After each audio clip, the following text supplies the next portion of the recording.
boa noite, pessoal, sejam todos bem-vindos. Bom dia, boa tarde, boa noite a todos aqueles que irão assistir este culto online. Estamos iniciando mais um culto familiar. Que a paz de Deus esteja com todos vocês. Senhor, meu Deus e meu Pai, mais uma noite que estamos aqui na Tua presença, Senhor, para engrandecer o Teu santo nome, Deus.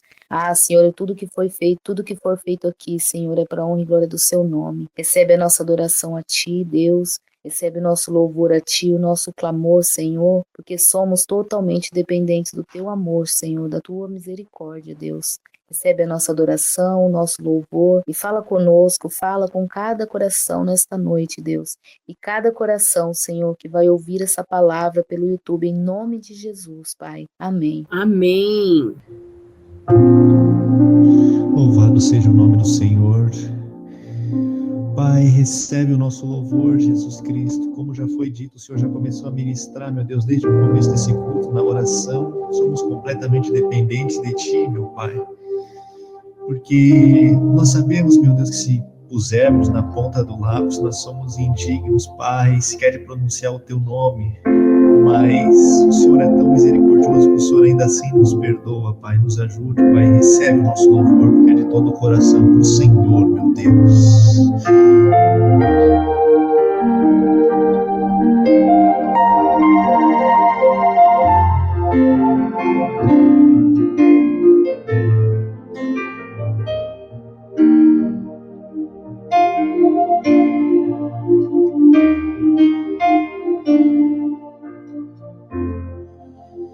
Gemidos que palavras não podem explicar.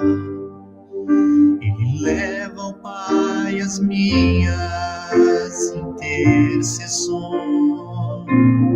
Quando dobro os meus joelhos em meio às tribulações, Ele ouve o gemido meu coração. Ó Jesus, a Ti confesso, não dá pra viver sem sentir a Tua presença no meu ser. Sou eterno dependente, ser humano tão carente. Estou de novo aqui e quero ter poder.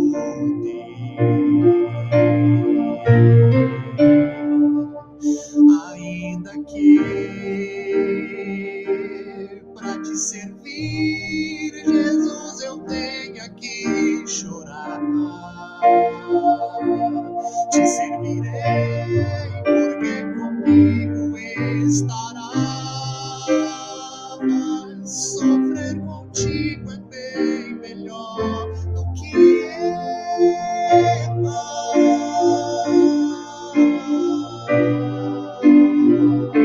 perdoa-me, porque às vezes não consigo nem falar.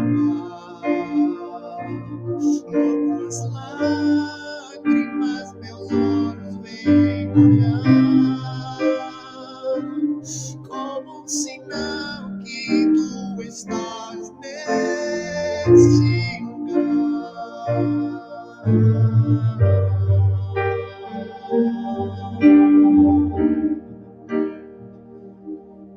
Ó Jesus, a Ti confesso, não dá pra viver sem sentir a Tua presença no meu ser. Sou eterno dependente, ser humano tão carente. Estou de novo aqui e quero ter poder. Ainda que pra Te servir, Jesus, eu tenha que chorar. Te servirei porque comigo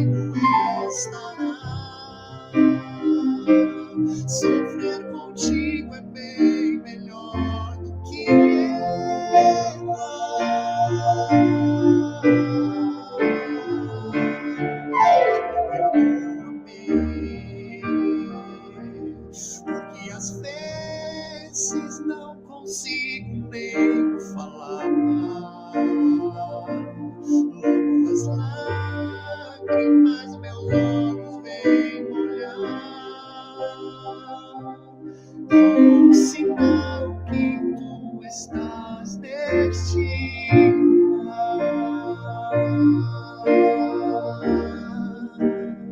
Obrigado, Senhor.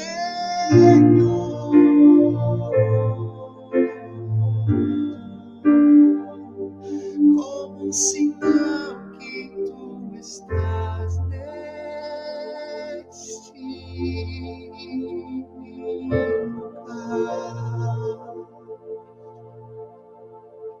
Glória a Deus, aleluia. A paz do Senhor a todos, boa noite a todos que estão nos assistindo, bom dia, boa tarde a quem irá nos assistir também, que o Espírito Santo possa falar profundamente com cada um que está aqui ouvindo essa mensagem.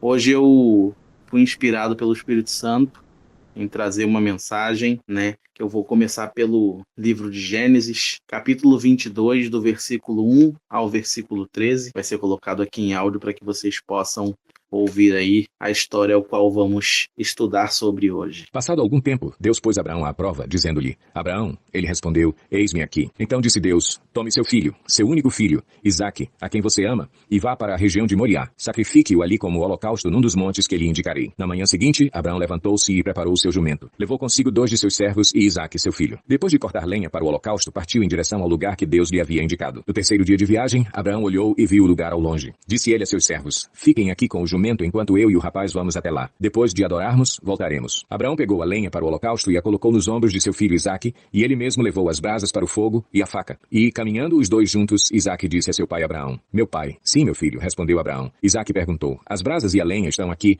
mas onde está o cordeiro para o holocausto? Respondeu Abraão: Deus mesmo há de prover o cordeiro para o holocausto, meu filho. E os dois continuaram a caminhar juntos. Quando chegaram ao lugar que Deus lhe havia indicado, Abraão construiu um altar e sobre ele arrumou a lenha. Amarrou seu filho Isaque e o colocou sobre o altar, em cima da lenha. Então estendeu a mão e pegou a faca para sacrificar seu filho. Mas o anjo do Senhor o chamou do céu. Abraão, Abraão, eis-me aqui, respondeu ele. Não toque no rapaz, disse o anjo. Não lhe faça nada. Agora sei que você teme a Deus porque não me negou seu filho, o seu único filho. Abraão ergueu os olhos e viu um carneiro preso pelos chifres num arbusto. Foi lá pegá-lo e o sacrificou como holocausto em lugar de seu filho. Glória a Deus, maravilha. Senhor meu Deus, que teu Espírito possa me usar como instrumento, que não seja eu falando, mas sim o teu Espírito através de mim, Pai amado. Que essa mensagem possa tocar os corações e atingir todos os alvos que o Senhor precisa que sejam atingidos, da maneira que o Senhor precisa que sejam atingidos, Pai amado. Trabalha por meio dessa mensagem, haja por meio do teu Espírito na vida de cada um aqui presente e que ainda vai escutar essa mensagem, Pai amado. Que a sua obra seja cumprida nessa noite. Assim te agradeço em nome de Jesus.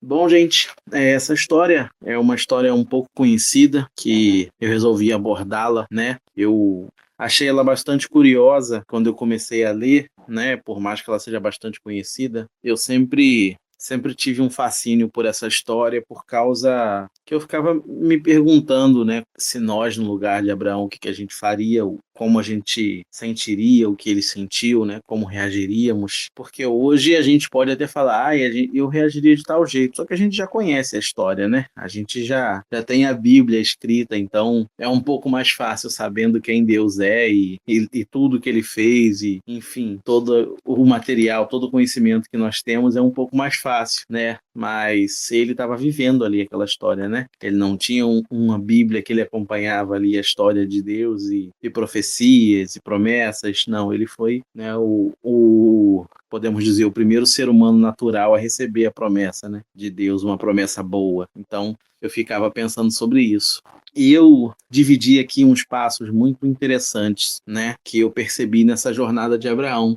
E o primeiro passo eu denominei de eis-me aqui, que é um passo simples, que é quando Deus ele nos chama, que é ali como inicia, a caminhada aí de Abraão. Ele já é uma história que ela começa um pouco lá atrás, quando Deus pede para ele se separar da parentela, que alguns historiadores afirmam que era um povo idólatra, um povo que não servia a Deus, Então Deus manda ele se afastar de sua parentela, ele ouve a Deus, mesmo sendo, ao que nós sabemos, o primeiro contato dele com a figura de Deus, e ele se afasta da parentela. E aí discorre uma história, onde Deus promete a ele um filho, ele já estando em idade avançada, juntamente com sua esposa, e sua esposa duvida da promessa e dá a ele a sua serva, uma mulher egípcia chamada Agar, para que ele tenha um filho, e ele gera um filho chamado Ismael, mas Mas esse não é o filho da promessa, porque a promessa foi que ele teria um filho com a esposa dele, né? Com a Sara. E acontece que depois de um tempo mesmo, ele tem o filho com a Sara, né? Que é o Isaac, que é o protagonista, juntamente com Abraão nessa história.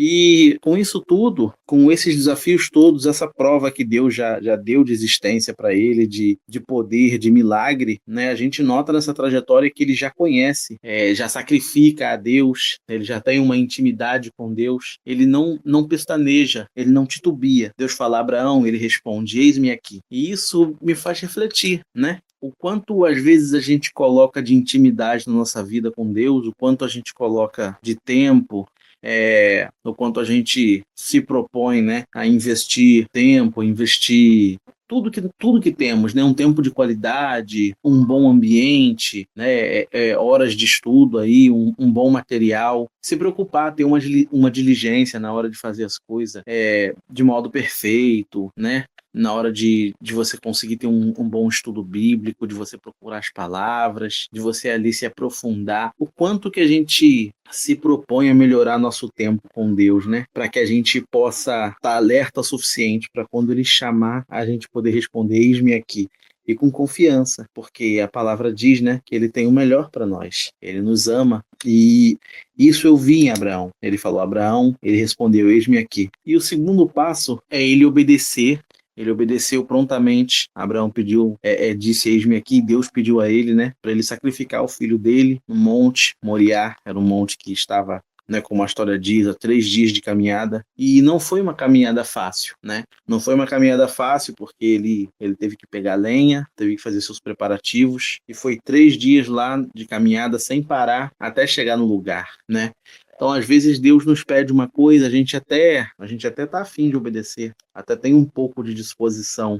Mas quando a gente vê que a jornada é grande, a gente desiste, porque a gente, às vezes, acha que Deus vai nos pedir uma coisa simples. Imagina, Deus pede para você, olha, evangeliza seu irmão, ele mora na sua casa, ele mora com você. É muito mais fácil do que ele, de repente, pedir para você evangelizar o supervisor do seu trabalho, que se, de repente, você irritar muito ele pode fazer você ser mandado embora. Ou você evangelizar um professor que não vai muito com a sua cara e que pode te prejudicar em alguma coisa, ou até mesmo aquela pessoa que você às vezes nem conversaria, por exemplo, né? Então às vezes a gente fala eis-me aqui para Deus esperando que ele vai nos dar uma tarefa fácil, e a tarefa não é fácil, é um sacrifício, como Abraão ele passou, porque ele nesses 3 dias, se ele fosse um homem que não tivesse a intimidade de falar eis-me aqui imediatamente, esses 3 dias poderiam fazer ele desistir. Quantas pessoas, às vezes, se demoram muito para se entregar na obra de Deus, não desistem, né? Às vezes, você está lá no entusiasmo, está com aquele grupo, está ali no culto abençoado, louvor, adoração, oração, você está no gás. Podem te propor e evangelizar em qualquer lugar e fazer culto ao ar livre, vigília. Naquela hora do gás, da animação, você vai. Mas e se te derem tempo? Se te derem um tempo não ocioso, mas um tempo de caminhada, um tempo de sacrifício, um tempo onde você vai despender esforço igual ele estava fazendo. Ele foi lá, pegou lenha para fazer o holocausto e foi ele lá na caminhada durante 3 dias. Ele não estava ocioso, ele estava ali fazendo, né, empreendendo esforço para ele chegar até o local onde Deus ordenou que ele fosse, né? Isso se ele não fosse uma pessoa fundamentada na rocha, se ele não fosse uma pessoa que tivesse disposto a obedecer a Deus, isso seria suficiente para ele desistir. Como muitos de nós, às vezes, isso acontece. Mas o terceiro passo, que é o que eu começo a achar um pouco mais incrível, é o passo que eu denominei de fé inabalável e sem máculas. Por quê? Porque ele chega lá, né? Ele chega lá, pega todo o material que ele tem que pegar, a lenha, as coisas para fazer o fogo, a faca, né? E ele fala para os servos ficarem e sobe só com o filho dele, né? E assim, com uma confiança, porque ele poderia, como é que eu posso dizer, demonstrar uma falta de confiança para eles. E aí Isaac chega para ele e pergunta, cadê o cordeiro? Porque Isaac está acostumado com um pai que sacrifica a Deus. Ele sabe que o pai sacrifica cordeiros a Deus, né? No mesmo esquema, lenha, fogo, facão, né? E ele fica intrigado. Só tá subindo eu e tu, lenha na mão, faca na outra. Cadê o cordeiro? E Abraão responde para ele assim, sem titubear: Deus proverá para si o cordeiro. Simples assim, nada, como é que eu poderia dizer, nenhum indício de indecisão, nenhum indício de dúvida. E o que eu fico fascinado é que, às vezes, comparando com as normais emoções humanas, eu ouço muitas pessoas, às vezes, falando, né, colocando uma dramatização na história, como se ele tivesse preocupado. Por exemplo, assim, nossa, imagina Abraão sacrificar seu único filho, imagine o coração desse pai, e coisa e tal. E o que me fascina nessa história é que, desde a primeira vez que eu a li, eu não vejo desse jeito, né? Eu vejo Abraão com uma intimidade tão grande, tão absurda e tão apaixonada, tão de entrega a Deus, que esses sentimentos, que eu abro uma aspas aqui e diria sentimentos carnais, não tomaram conta do coração dele. Pelo contrário, a Bíblia, no Novo Testamento, né, eu diria aí 5.000 anos, 4.000 anos depois dessa história, vai nos mostrar mais ou menos, não, acho que 4.000 até muito, um pouco menos, vai nos mostrar mais ou menos o pensamento, né, de Abraão. Vou pedir para colocar aí a passagem de Hebreus, por favor. Pela fé, Abraão, quando Deus o pôs à prova, ofereceu Isaque como sacrifício. Aquele que havia recebido as promessas estava pronto a sacrificar o seu único filho, embora Deus lhe tivesse dito: por meio de Isaque a sua descendência será considerada. Abraão levou em conta que Deus pode ressuscitar os mortos e, figuradamente, recebeu Isaque de volta dentre os mortos. Maravilha! E isso mostra o pensamento que Abraão tinha. Ele tinha uma confiança tão grande em Deus, mas tão grande em Deus, que ele não se permitiu abalar por esses sentimentos carnais que, normalmente, muitos de nós teríamos, né? Normalmente, até mesmo nos dias de hoje, conhecendo a palavra, conhecendo a Bíblia, conhecendo Jesus Cristo, né? Muitos de nós teríamos. E aí eu trago para o dia de hoje, assim como fiz com os outros 2 passos acima, né? Quantas vezes, após o eis-me aqui, após a caminhada, quantas vezes, quando a gente está lá no próximo de fazer o sacrifício, quantas vezes, ao invés de a gente entregar nosso pensamento, nossa mentalidade e o nosso caminho no geral, o futuro a Deus pertence, né? Às vezes a gente, como ser humano, fala muito isso: o futuro a Deus pertence. Mas o quanto isso é realidade na nossa vida, né? O quanto isso é uma realidade de quando você precisa fazer alguma coisa e que realmente só Deus tem como agir. Por exemplo, eu, hoje em dia, eu falo dessa pregação, e quando eu estava pensando nela na semana passada, né, que eu tenho passado por momentos em que o futuro realmente a Deus pertence. A minha esposa, vocês estão acompanhando, está passando por problemas de saúde, e eu tenho feito exames com ela no hospital sem saber se no mês que vem vai ter como pagar o cartão. Mas Deus, ele provê. Não existe outra coisa para se dizer. Deus, ele provê. Ele faz coisas inacreditáveis, inimagináveis, de onde não tem nada, de onde realmente não há nada. Só que o que precisa disso? O para quê? Como você chega nisso? Você chega com os passos acima, né? Com o eis-me aqui, com o sacrifício, com a fé inabalável, né? Porque acaba que você não tem outra escolha. Porque a Bíblia diz para você amar a Deus sobre todas as coisas e o próximo como a ti mesmo. A forma mais fácil, a forma, eu diria, mais sincera de você provar o seu amor a Deus sobre todas as coisas é você confiar nele, né?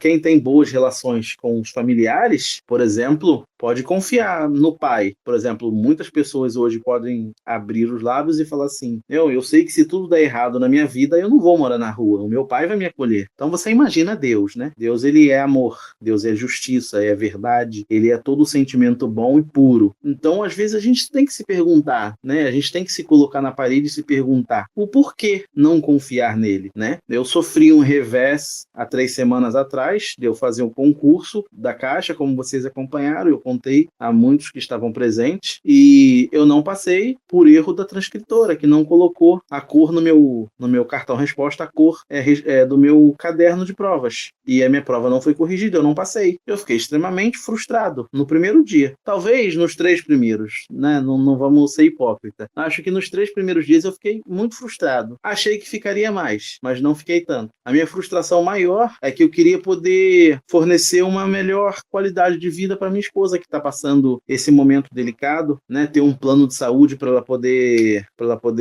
se tratar melhor, enfim, essas coisas. E acabou que eu não passei. Minha prova não foi corrigida. Só que está nas mãos de Deus. Está nas mãos de Deus. Aconteceram diversas coisas nesse sentido comigo. Eu estou desempregado, ela também. Então, mas a gente não pode murmurar. Está nas mãos de Deus. Imagina se Abraão começa a murmurar: poxa, Deus, o Senhor me prometeu filho, agora o Senhor vai estar mandando eu sacrificar. Eu não vou sacrificar, é o único filho. O Senhor deve estar me testando para ver se eu vou me desfazer da sua promessa. Quantas vezes a vida de Abraão teria falhado? Imagina se Abraão nega o sacrifício a Deus após esse, né, os versículos de Gênesis que a gente viu no começo da pregação. Deus afirma a Abraão que por causa que ele não negou o filho dele em sacrifício, né, Deus jurou pelo próprio nome que ele ia fazer a descendência de Abraão gigantesca, incontável. Então você imagina o que seria da promessa hoje, que eu diria que é uma das promessas mais conhecidas da Bíblia. O que seria da promessa se Abraão agisse como normalmente um ser humano carnal, comum, normal, agiria, né? E eu fico fascinado com isso. Eu fico fascinado porque eu vejo que às vezes a gente ouve uma história e a gente interpreta ela do jeito mais carnal possível, né? E a gente às vezes perde a grandeza da espiritualidade da história. Eu fico fascinado com a grandeza espiritual que ele teve, né? Que ele teve todas as oportunidades. Ele teve 3 dias de caminhada ali com os servos, com o filho, sem pegar nenhum animal. De repente, ele poderia ter duvidado. Não duvidou, logicamente, né? A Bíblia nos mostra que, em momento nenhum, ele duvidou. Ou, pelo contrário, no coração dele, ele sabia que, mesmo se Deus mandasse ele matar, né? Deus ressuscitaria. Então, assim, era aquela certeza, e uma certeza, eu poderia dizer, uma certeza sem evidência. Hoje nós podemos fazer milagres em nome de Jesus, mas nós temos um manual, nós temos a Bíblia. Você abre os evangelhos e você tem Jesus ali executando maravilhas. Abraão não tinha, mas ele já tinha intimidade com Deus o suficiente para saber que Deus era poderoso para ressuscitar e não se deixar tomar pela ansiedade, não se deixar tomar pela carnalidade, por sentimentos, né, que hoje talvez muitos seres humanos se deixariam paralisar pelo medo, se deixariam paralisar pela frustração de ter aquilo que Deus prometeu tirado dos seus braços. E essa história é uma coisa que, essa parte é uma coisa que sempre me deixou bem preso a isso. Sempre fiquei muito pensativo a isso. E o quarto passo que eu coloquei aqui é a ação, né? Ação com a certeza da vitória. Por que ação com a certeza da vitória? Porque acompanhando a Bíblia, tanto o Velho como o Novo Testamento, né? E me baseando muito nessa história de Abraão também, eu vejo um padrão que toda vez que Deus chama você pelo nome para que você se apresente diante a Ele para executar alguma obra, ou para provar mesmo, né? Para te provar de algum jeito, Ele sempre tem algo maior para você, né? Deus, ele nunca chama especificamente ninguém a quem ele não vai fazer nada. Ele fez isso com Abraão, fez isso com Jacó quando mudou o nome dele, fez isso com Davi quando escolheu ele como rei no lugar de Saul, né? Fez isso com José, né? O José, no caso, o governador do Egito, e com muitos outros na Bíblia. Todo mundo que ele chamou pelo nome, ele trouxe uma grande vitória. Só que isso não foi da noite para o dia. Precisou dos todos os passos que eu falei acima, né? Do eis-me aqui, da caminhada e o sacrifício doloroso, da fé imaculada, para no final vir a grande vitória. Por exemplo, José. José foi vendido pelos irmãos, ficou como escravo, depois foi preso. Com 30 anos de idade ele virou governador, né? Davi, quando foi consagrado rei, Saul tentou matar ele, ficou 2 anos em fuga e depois entrou em guerras incontáveis até assumir o trono. Nada é por acaso, nada foi por acaso. E quando Deus chama você para uma batalha e você começa a enfrentar uma luta, né? Às vezes você tem aquela promessa, você tem o seu chamado, você tem aquilo que já te revelaram onde você vai atuar e você até fica feliz, né? Poxa, vou atuar nessa área, sempre quis, eu tenho uma boa vocação, o Espírito Santo me usa em tal área. Só que quando começa a vir a peleja, Aí você tem que começar a se provar. Você tem que começar a se provar porque Deus ele vai te aperfeiçoar na caminhada. Ou talvez vai apenas provar, né? Ele vai te provar para ver o quanto você está preparado. Preparado para o quê? Eu não sei, mas ele sabe. Isso é que é o mais legal, porque como ele tem o melhor para nós e como ele sempre vai querer o melhor para nós, o que importa é a gente entregar na mão dele. Porque como ele tem o melhor e como ele sabe o que é o melhor, a gente não precisa ficar se preocupando, né? É só deixar na mão dele e descansar. Logicamente, não estou dizendo que é fácil e muito menos dizendo que é possível. Muitas das vezes não é. A gente não desliga a nossa cabeça, né? Eu não sei se alguém aqui que está ouvindo essa mensagem sofre ou já sofreu de ansiedade, e eu entendo que muitas vezes a gente não consegue desligar a cabeça, né? Não consegue ali acabar com as profusões de pensamentos, com a respiração rápida, com aquele pânico que bate, mas isso com o tempo, né? Você tem que entregar a Deus, você vai orar. Nas primeiras vezes pode não adiantar de nada, realmente pode não adiantar de nada. E às vezes, na primeira vez não adiantar de nada, é só para ver o quanto você vai persistir. A persistência, eu acho que às vezes a persistência é a maior prova, né, da confiança em Deus. Por quê? A persistência é a maior prova da confiança em Deus. Porque na primeira vez ele não fez, só que você confia que na segunda ele vai fazer. Você poderia ter tentado pegar um atalho, mas não, você foi persistir na oração, você foi persistir na palavra, você foi persistir naquilo que te alimenta, naquilo que te leva para o caminho certo, né? Então, a minha mensagem de hoje eu quero passar isso para vocês, né? Que vocês entendam que toda vez que você é colocado para fazer alguma coisa, que você diz, eis-me aqui para Deus, né? E eu não falo nem literalmente, né? Eu falo, às vezes, você se oferecer voluntariamente para fazer uma coisa. Alguém está precisando de uma ajuda, e você, não, beleza, está precisando aí de um instrumentista do ministério, eu toco junto. Está precisando de um porteiro, eu vou. Está precisando de... Você se coloca na prova. Isso é dizer um eis-me aqui para Deus. Só que o eis-me aqui, ele tem essas etapas, né? Tem o eis-me aqui, tem a caminhada, né? Que é o sacrifício, a fé, e para no fim vir a vitória. E ainda assim, eu digo, né? A vitória terrena é muito relativa, porque a nossa vitória mesmo, pelo que nós lutamos, é a salvação, né? É a vida eterna, que ele é o motivo pelo que nós lutamos, pelo que nós persistimos, pelo que nós resistimos às batalhas, resistimos às tentações, resistimos e lutamos contra nossa carne todos os dias, mesmo perdendo, porque é impossível vencer todos os dias, né? Em algum momento você vai acabar pecando alguma coisinha, você vai acabar errando em alguma coisinha, mas a persistência é isso, é como eu disse acima, né? A persistência é confiar em Deus, confiar que Ele é fiel para cumprir o que Ele prometeu, confiar que na hora certa Ele vai prover tudo aquilo que nós precisamos, é confiar que Ele é nosso Pai, como Ele diz e afirma e reafirma 1587 vezes na Bíblia. Esse número está errado, tá? É só realmente força de expressão. E é isso, gente. Realmente tenham isso no coração de vocês, usem isso como força e não desistam. Quando a batalha ficar forte, quando a batalha ficar difícil, não desistam, né? Tenham como ajudadores o Espírito Santo, orem, peçam alívio, peçam refrigério, ou então só ora para desabafar mesmo, às vezes é útil, né? Você poder desabafar, você fazer suas petições, deixar na mão de Deus e principalmente descansar, tentar descansar ao máximo, porque a vida, né, é como uma maré, você não vai lutar contra ela, só que se você se deixar ser guiado, né, na maré de Deus, você vai ter pelo menos a certeza de que por mais coisas ruins que você vai enfrentar, adversidades, doença, ou desemprego, ou decepções amorosas, decepções com amizades, tudo de ruim que você possa enfrentar, no final das contas, você sabe que o seu destino é o melhor possível e que não existe nada da terra que teria valido muito mais a pena do que você garantir a sua eternidade no céu, na glória do Rei. E é isso, gente. Agradeço minha oportunidade. Espero que essa mensagem tenha chegado ao coração de cada um. Amém. Glória a Deus. Senhor, meu Deus, meu Pai, neste momento gostaria de te agradecer por mais um culto abençoado, Deus. Gostaria de colocar diante do teu altar todos os pedidos aqui feitos, seja por emprego, por saúde, Deus.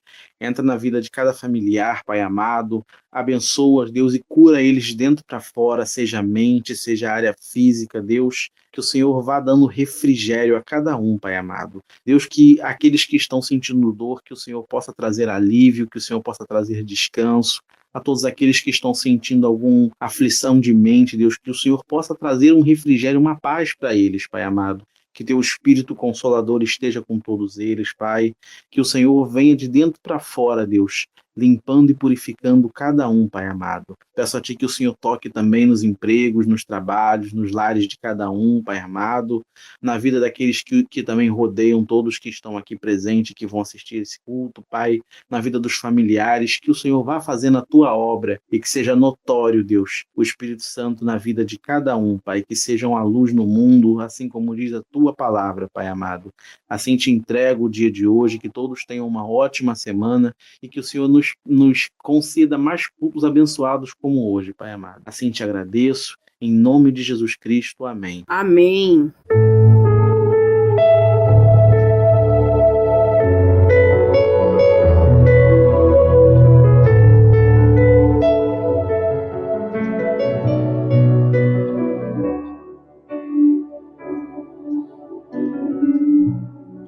Sei que os teus olhos,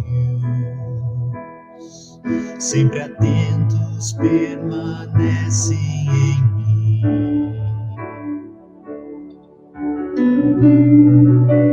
e os teus ouvidos estão sensíveis para ouvir meu clamor. Posso até chorar,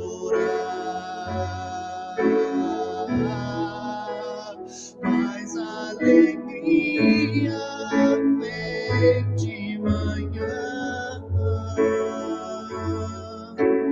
És Deus de perto, também de longe, nunca mudaste, tu és fiel.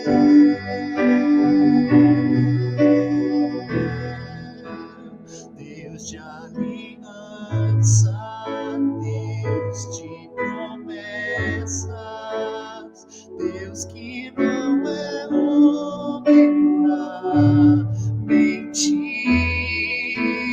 Tudo pode passar, tudo pode mudar, mas tua palavra vai se cumprir. Posso enfrentar o que for, eu sei quem luta por mim. Meus planos não podem ser frustrados, porque Deus é conosco e os planos dele estão em nossa vida. Minha esperança está nas mãos do grande eu sou. Meus olhos vão ver o impossível acontecer.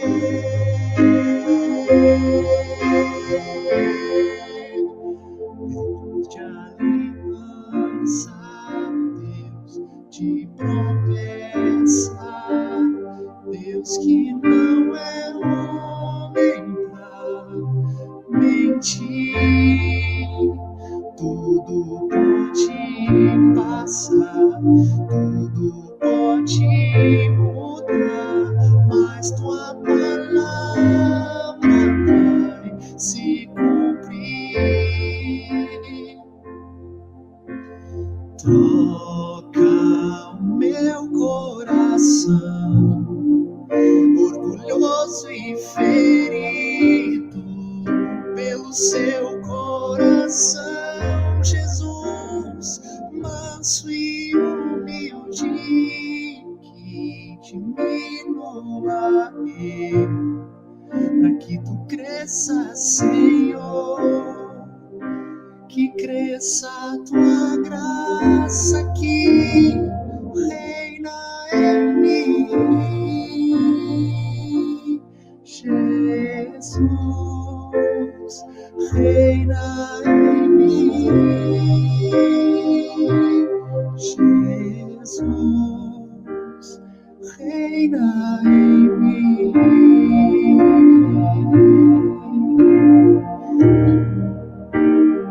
Reina em nós.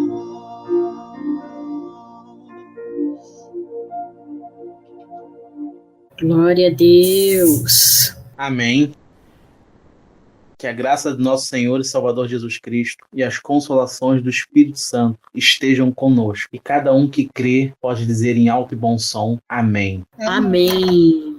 Glória a Deus. Muito obrigada pela presença, a todos que assistiram o culto ao vivo e a todos que assistiram o culto pelo YouTube online.